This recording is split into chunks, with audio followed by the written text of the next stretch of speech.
എറണാകുളം വടക്കൻ പറവൂരിൽ കുറുവ സംഘം എത്തിയതായി സംശയം. നിരവധി വീടുകളിൽ കയറാൻ ശ്രമിച്ചതായാണ് വിവരം. സിസിടിവി ദൃശ്യങ്ങൾ കേന്ദ്രീകരിച്ച് വടക്കേക്കര പോലീസ് അന്വേഷണം ആരംഭിച്ചിരിക്കുകയാണ്.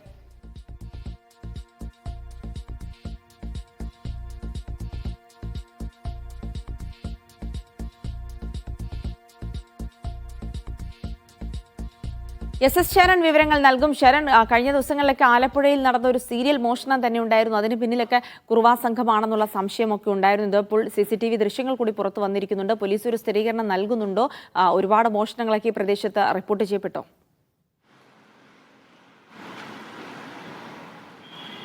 മോഷണമൊന്നും തന്നെ നടന്നിട്ടില്ല എന്നുള്ളതാണ് പോലീസ് പറയുന്നത്. എന്നാൽ ഇത് കുറുവ സംഘമാണോ എന്ന് കൺഫേം ചെയ്യാനുള്ള അന്വേഷണമാണ് പുരോഗമിച്ചുകൊണ്ടിരിക്കുന്നത്. ജിൽസ സൂചിപ്പിച്ച പോലെ തന്നെ സമീപകാലത്ത് ആലപ്പുഴയിലെ സീരിയൽ ആയിട്ടുള്ള മോഷണം, അതിലൂടെയാണ് കുറുവ സംഘം വാർത്തകളിൽ ഇടം പിടിച്ചിരുന്നത്. ഏതാണ്ട് 10-ലധികം മോഷണമാണ് അവിടെ നടന്നിരുന്നത്. മണ്ണഞ്ചേരി, പുനപ്ര അടക്കമുള്ള മേഖലകളിൽ നടന്ന മോഷണമൊക്കെ നമ്മൾ കണ്ടിരുന്നതാണ്. സ്വാഭാവികമായിട്ടും അവിടെ പോലീസ് അന്വേഷണം തുടരുന്നതിനിടയിൽ കൂടിയാണ് എറണാകുളം വടക്കൻ പറവൂരിലും ഇത്തരത്തിൽ കുറുവ സംഘം എത്തിയെന്നുള്ള വിവരം പോലീസിന് ലഭിച്ചിരിക്കുന്നത്. അങ്ങനെ ഒരു സംശയമാണ് പോലീസ് പ്രകടിപ്പിക്കുന്നത്.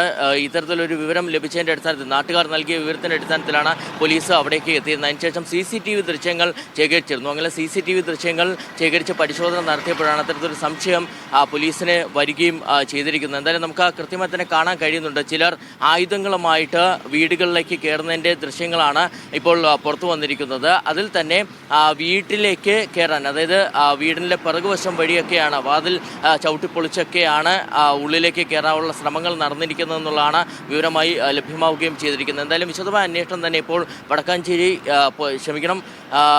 പോലീസിൻ്റെ ഭാഗത്തു നിന്ന് തുടരുകയാണ്. ഇതിൽ ഏറ്റവും പ്രധാനമായും കാണേണ്ട കാര്യം ഈ കുറുവ സംഘമാണ് ഇതിന് പിന്നിൽ, അല്ലെങ്കിൽ ഈ ദൃശ്യങ്ങളുള്ള കുറുവ സംഘമാണെന്നുള്ളത് പോലീസ് സ്ഥിരീകരിച്ചിട്ടില്ല എന്നുള്ളതാണ്.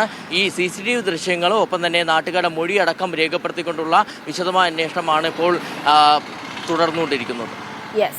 ശരണാണ് വിവരങ്ങൾ നൽകിയത്.